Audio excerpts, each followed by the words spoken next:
So hang it up. It means Yes.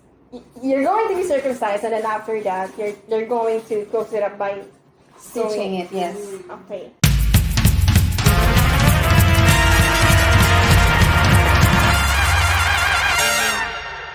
Welcome to my Kwentang podcast. Hi, I'm Chel, your super duper fabulous host of the day. And I'm Julianne, a single mother of 5 cats and a dog. I'm Geraldine A. Today, we're tackling a deeply sensitive and complex issue, one that affects millions of women and girls across Africa. It's female genital mutilation, or FGM. Well, even before, FGM has always been a common phenomenon. Yeah, and it being common is actually alarming. Do you guys know what actually happens in this procedure? Tell us more about it. Okay, just from the way it's called, you can have a little idea of what's about to happen. Or if you don't, remember the definition of mutilation. Just thinking about it gives me the chills. FGM is basically female circumcision. And mind you, it's not the same with male circumcision. Okay, so it's a female circumcision Yes. and different from male circumcision. Can you please tell me or elaborate how the procedure occurred? Alright. There are actually 4 types of procedure of FGM. The first type is called clitoridectomy, like cutting some parts or all of the clitoris. Simple, right? Then we have the second type, and it's called excision, where they remove parts or all of the clitoris in the inner labia. The inner labia is the lips that surround the vagina, and also the labia majora, or the larger outer lips. Wait, okay. It means that you're going to remove The labia and the clitoris, yes. okay. Yeah, but it gets worse. The third type is called infibulation, where they narrow the vaginal opening and create a seal. And this seal is made by repositioning the labia, like closing it around the vagina, and it's sewn shut. Okay. You're going to seal the vagina and Yes. you're going to stitch it up. Yes. Also, we Okay. have a fourth type, which actually happens in some part of Africa, where they completely close the vagina by, again, stitching it closed. So hang it up. It means Yes. you're going to be circumcised, and then after that, you're going to close it up by Stitching it, yes. Okay. They also prick, pierce, cut, and scrape and burn the area of the vagina. It's torture. Like you're going to burn it with fire. Yes, fire. With fire. Yes. Oh. Okay. They burn it with fire, the area around the vagina. I can't imagine it. Yeah. It's It's unimaginable. Okay. Wait. How old are these girls who go through with this practice? I think they're aged 0 to 49. Oh my gosh, Oh that's my. just sad. Imagine you're too young to get circumcised, but too old also to get Yeah. circumcised. And we're thinking, why do they do that? It's because FGM is deeply rooted in sacrifices and divine relationships. It is a way of preparing young girls for womanhood or adulthood. I mean, I can kind of understand the sentiment of preparing young girls for adulthood, but never in this way. I agree with that. FGM is a tough topic, but Yeah. it's good to be aware with these issues and discuss them. You know, as a woman, it is very sad and painful to experience this kind of pain that will physically and emotionally cause trauma throughout your life. I agree. Also, this procedure has a lot more disadvantages than advantages. One of them is the danger it brings to their health. There are so many possibilities for complications and even death. Even if they got over the worst part, they have to deal with the after effects of malpractice in this procedure. And these girls weren't even given a choice over their own bodies. I see. I get your idea, Jules. It is also said that girls they are made aware of their circumcision, but Yeah. the procedure itself is kept secret. So Yeah. that's the reason why most of them are confused, I guess. Mhm. And they are confused about the physical and emotional consequences they felt right after the procedure. Yeah. Okay, so if they are aware of the circumcision, why can't they just say no? Well, because they are subjected to social pressure from their own families. Their grandmother, mother, sisters, and aunts they all went through the same procedure. So it's kind of expected that they will also go through it as well. And these girls, they're afraid of being rejected by the society, so they will have no choice but to bleed. Nakakalungkot mo. Sakit, sobra. Sakit yun. I'd run away as fast as I can if I'm going through all that. You know what, Geraldine? I'd run away with you. I'd run away too. Imagine one day you're going to find yourself caught in the most possible way. It's nakakalungkot and nakakagalit. Yeah. Sobra nakakalungkot. But we also have to remember that we're just outsiders of their tradition. Even though we disagree with the practice, we have to be mindful of what we say. As a human, we have all the rights to our own body, and more so as a woman who has the rights to explore her womanhood. No woman should be told when or what she has to do to become one. I agree with that. Very well said, partner. Yeah. Now, let's take a break after all that heavy talk and hear from our sponsors. Be right back. Anong 18? Alin to, chicken McDo. Much malaki, much juicier, much crispier to. Better chicken McDo. Alin to, chicken McDo. Much malaki, much juicier, much crispier to. Better chicken McDo. Alin to, chicken McDo. Much malaki, bigger and better na, so much to love talaga. Better chicken McDo. Atin to, chicken McDo, naghihintay na para sa'yo. Parami na tayo. So in love sa chicken McDo. Ang chicken na para sa atin. So much to love dito. Para sa'yo at para sa atin. Ang better chicken McDo. Atin to, chicken McDo. Mas malaki, mas juicier, mas crispier to. Better chicken McDo. Bigger and better chicken McDo. Atin to.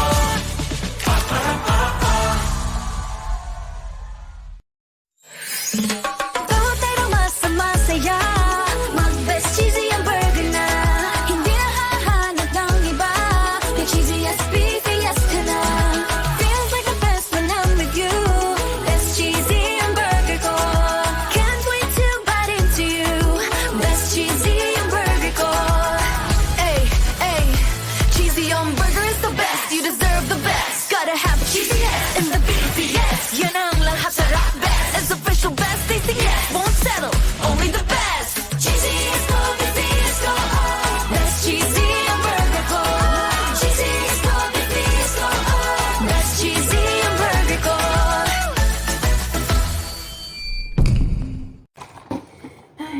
I really can't enjoy my coffee, partner. It has gone cold because of FGM. Pero, I'm drinking iced coffee pala.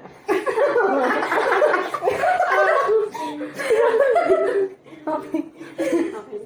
Dito, partner.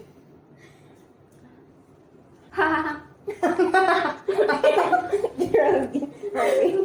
Okay. Wait lang, going back. Julianne, like earlier, you shared with us that a girl going through FGM, like their Yeah. vagina is going to be sewn shut. Yes. And then my question is, how are they supposed to urinate? Oh, yeah, that part.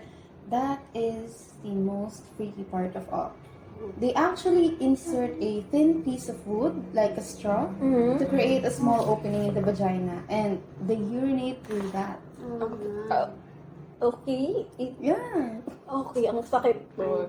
Sobra. No. Is something bothering you? Do you want to spill something, partner? Well, it is also related to FGM, right? Yeah. But it focuses more on its background, its social and cultural context. Is it like more serious than the previous topic we've discussed? Definitely, Jules. And the history of FGM actually started from like 2,000 years ago. Some even say that it originated in Egypt, wherein pharaohs would get circumcised. But the source is unsure though. Oh. Tell us more. Yes, since FGM is seen as a rite of passage, it marks the transition from girlhood to womanhood. And it's often believed to ensure a girl's chastity, fidelity, and marriageability. At some point, there are some communities in Africa who believes that FGM is actually a notion to control women's sexuality.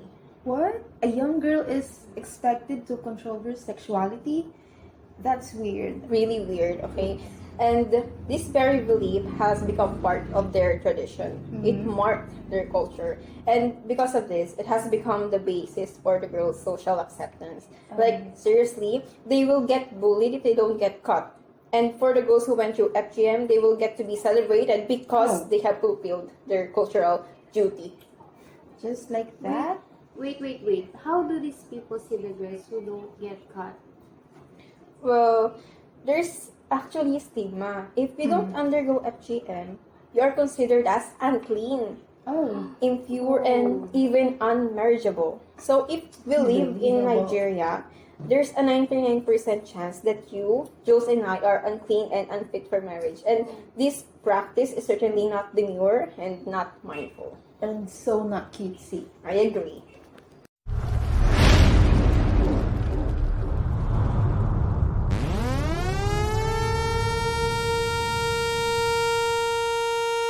All I really know is I'ma flow and keep rocking. All I really know is I'ma flow and keep rocking. Wake up and run it back. All I really know is I'ma flow and keep rocking. Hit 'em with the rhythm and then way back. Take that live, we don't waste time. Hit 'em with the rhythm.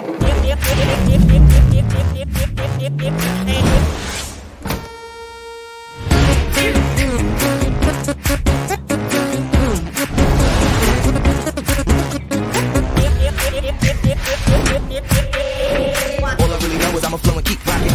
Wake up and run it back. Can't stop.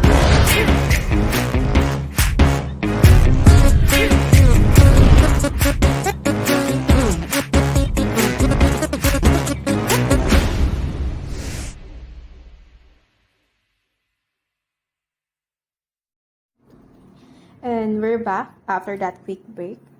Thanks for sticking with us. And we're back to continue the conversation. And we all welcome you to the third segment of our podcast. And we're going to have an sharing of experience from a survivor of FGM. And Miss Geraldine, can you please tell us the title of our third It segment? is entitled Empowering Woman Who Survived FGM. All right. Today, I'm excited to introduce my friend Valerie Lomari, who has a powerful story to share about her own experience with female genital mutilation. It's a tough topic, but Valerie's story is both important and enlightening. So, let's dive into it. Hey everyone, I'm Valerie. I'm really glad you're here with me today. I'm a survivor of female genital mutilation and I'm excited to share my journey with you. We'll talk about the challenges, the triumphs, and everything in between. So get comfortable and let's start this conversation. When I was born in Lagos, Nigeria, my mom was only 17 and she didn't have much support. She took me to my father's family house and I was raised by my grandmother. She was old and she had a shop to run, so I had to do everything in the house. At the age of 11, my grandfather died and I moved to a new city to my relative's house. I became a slave girl and I was passed around to different families. I didn't feel as if anyone truly cared about me. I miss my grandmother. I miss her so much. When I turned 16, she came to visit and said we were going on a holiday. I was very excited and I packed all my luggage. On the way, my grandmother said we had to stop to go and see someone in this village I had never been to before. A tall, scary-looking woman let us in and locked the door. I saw knives, razors, and a bowl with oil laid out on the table. There were two other women sitting and staring at me. I asked my grandmother why we were there. She thought I was making me clean and preparing me for marriage. I realized what was going to happen and decided to put up a fight. I wasn't going to make it easy for them, so I screamed and kicked with all my power. Before I knew it, I was on the floor and they pinned me down. I felt this intensely sharp pain and I thought I was going to die. I screamed until I couldn't scream anymore. I saw my mother standing on the corner and locked eyes with her. She was crying. I felt betrayed by my grandmother. She was the only person I loved and she had let this happen to me. I was made to lie down on the floor for a couple of hours for me living sad. I would have taken my own life if I hadn't been left alone. After 2 days of being in that house, my grandmother took me to her chalet and I stayed there for some time. Experiencing infections and multiple health concerns because of the cutting. At the end of the summer, I went back to school and got into the university. I kept what happened secret because I was ashamed. I thought it was my fault. During my final year on campus, when I was services, I met my husband, Tony, who came over from London to visit his sister. I didn't say much to him because I was so nervous, but I told him everything, what happened to me. I wanted to push him away because I didn't think I was deserving of love. But Tony did that change. After having my third child, I found the courage to talk to my grandmother about what had happened. I booked a flight and went back home. I told her everything I had been through and she broke down. Now I understand that she did it out of love. She thought what was best for me. She asked me to speak out about it and make sure people notice her. That was the birth of my advocacy. I started to tell people about what happened to me and other women who confided in me, and they had also gone through this. 5 years ago, I decided to set up Women of Grace, an organization that supports FGM survivors, and we have helped 116 of them so far. We host free support groups, we create safe spaces, and we send women for counseling. We educated families and speak in schools about the dangers of FGM. It is a violation and needs to be stopped through education. Children need to know that their bodies belong to them. I faced resistance from the start because the village where I lived in excess is predominantly white. GM mainly affects migrant communities in the region, but it can also affect people who have lived here for years. The problem has got worse since the pandemic. It's often done by a loved one behind closed doors. They think it's normal and it's part of their culture or tradition. There's a lot of shame and stigma, and many girls don't want to talk negatively about their family or their community. I have printed leaflets about FGM in different languages so I can reach out to women in all communities. Proud to be an ambassador for Health Watch Access, a group that aims to educate others about living with trauma. I recently gave a speech about FGM at the United Nations conference in New York. I thought to myself about the days when I was younger, being a slave girl, then finding myself in New York, talking in front of so many people. I was very tearful, knowing I could use my pain and my voice to help others. A lot of things were taken away from me, and I lived in pain, shame, and loneliness for a very long time. FGM is a life sentence, and I am still living with the physical and emotional trauma. But I refuse to let it define me. I am strong and I'm loved. I am loved, and I won't stop telling my story until this barbaric practice no longer exists. Again, thank you for inviting me and letting me share my personal stories with you, hoping that you had a great day. I want to thank my friend Valerie for sharing her personal experience with FGM. You know, it is a tough topic, but you talk about it with such openness and clarity. It really adds depth to our conversation and help shed light on important issue. You know that I really appreciate your courage, the way you brought this important subject to our listeners. Yes. Thank you so much, Valerie. Thank you, Miss Thank you, Valerie. Since we've discussed about how women in Africa, specifically in Nigeria, get circumcised, what do you feel about it, Geraldine? Like, for example, your mother suddenly surprised you into getting circumcised. What will be your initial reaction? Personally, if I will experience FGM, I will also feel the pain physically and emotionally. Also, the trauma from what I've experienced. Of course, I need someone who can listen and understand my situation. Okay, I feel you. You know what? There are girls in Africa who also feels the same way with you. And actually, it's kind of frustrating then to analyze that. Imagine one day you're going to wake up and then bulaga. Yeah. Tuli ka, It's diba? so sad. Yeah.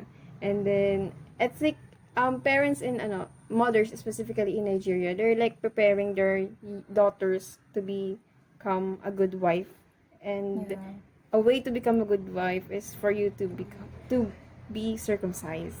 Imagine they're going to soon stitch up Yes. stitch you up, and then on your wedding night your husband will be the one who will tayo to? Cut the cut stitch. cuts the stitch. It's like your gift for your Your husband. Nakakainis naman. Like, Nakakalungkot. Women are more than a gift yeah. for their husbands. I believe in you, Jules. Proper. Pero for me it's different from Geraldine. Like, if it were to happen to me, I wouldn't think anything bad about it. Lalo na if they told me beforehand that I have to be circumcised because all of the women in my family did, I would do it. Because as a child, and I would think it's more like an obligation for me. If I saw all of the women in my family are circumcised, and from all of the information I shared earlier that all of the girls are afraid to be shunned by their society if they are not cut, I would also feel that way because I think as a child, I'm very gullible like that. Very personal na siya. So, ganon. It means that you would allow Yes. yourself to be circumcised, but you need to follow Yes, like their family footsteps. custom, right? I will follow the tradition of our tapang mo, family. Jules. I cannot. I cannot. Very mindful in fairness. Okay. What about you, Chel? Hawaan mo ko din. Same kami ni Geraldine. I feel like, hindi ko kaya. Magpaprotesta ako. Lalo na ako.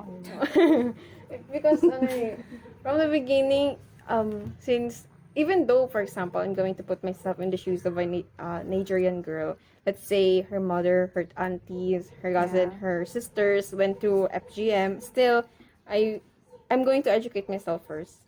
Kasi, di ba, according to the research, there's no medical reason behind medical FGM.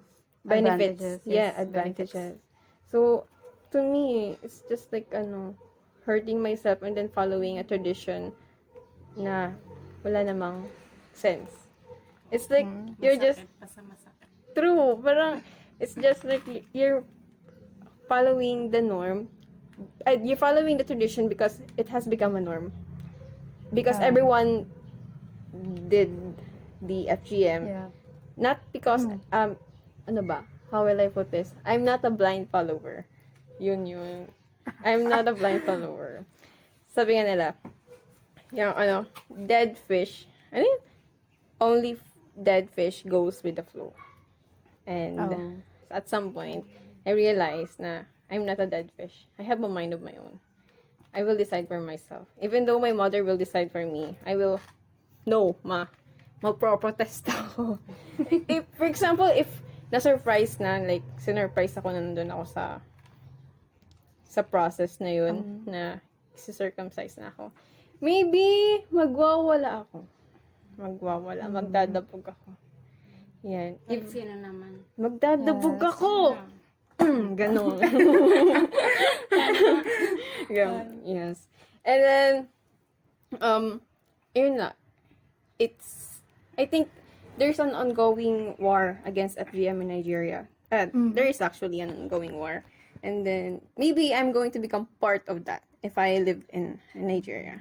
And then, ngayon din naman in the Philippines, I'm against circumcisions to girls because, yes, there are no medical benefits. It's just like you're hurting yourself for your husband, for the tradition, for your family. No, it's not worth it for me. Yeah. What about you? Ano naman, respect naman natin yung opinion ng bawat isa. Yeah. Kung may ayun, respect naman yun kung may iba-iba naman tayong Basta. What if lang naman yun? Also then, from Valerie's experience then, it's traumatizing then, diba? Yeah, even though, there's some cases din talaga. And then, She's raising awareness about it. You're right. Tsaka ang masaklap dun is yung may kapag kahit matanda ka na may may pain ka pa sa puso mo. Dala-dala mo yun hanggang The burden is still tumanda there. ka. Yeah, I agree. Very true. True to that. And Through the fire. Hindi ba yun? I also think that, Julian's, I think your opinion about FGM, it's really amazing that you're going to conform to the tradition itself. You're a strong girl for that. Strong girl. You're the fire. Ang random. Okay.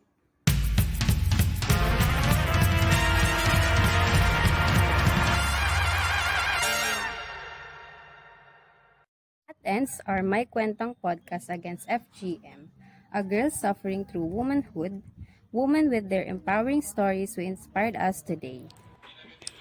I really hope all of you learned something of value with our topic today because we really enjoyed sharing our knowledge about FGM and, of course, also to share or raise awareness about this topic to our girlies out there. And stay tuned for next week's podcast. We're going to tackle about satanic panic in Africa. Bye! I'm so excited Bye! for next Thanks for week. listening. I hope you enjoyed.